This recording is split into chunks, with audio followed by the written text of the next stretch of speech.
Сибайское здравоохранение отмечает профессиональный праздник как положено, с песнями и танцами. Это, наверное, единственный день в году, когда представители самой гуманной профессии могут себе позволить расслабиться и насладиться концертом. И вполне заслуженно. В течение этого года проводилась целенаправленная работа, результатом которой стал высокий уровень медицинской помощи. И это оценили не только сибайцы, но и жители Зауралья.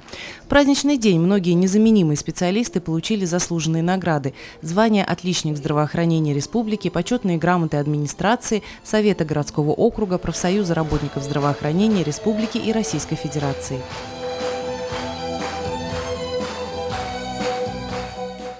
На сегодняшний день в числе главных приоритетов руководства страны, республики и города динамичное развитие медицины.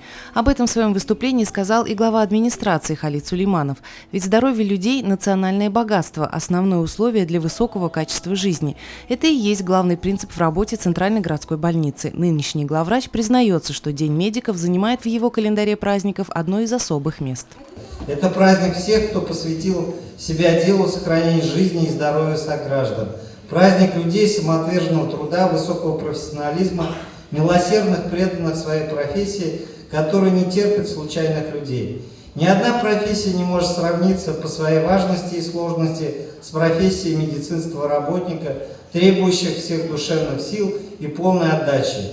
У здравоохранения города Сибай своя история, со своими вехами и этапами, конкретными людьми и делами. Можно по праву гордиться работниками здравоохранения, среди которых множество талантливых врачей, медицинских сестер, младшего медицинского персонала. Со сцены на протяжении всего вечера звучали слова благодарности и признания. Были произнесены они и в адрес учителей-ветеранов, сестер и врачей, которые работают в системе здравоохранения по несколько десятков лет и собственным примером воспитали не одно поколение профессиональных медиков.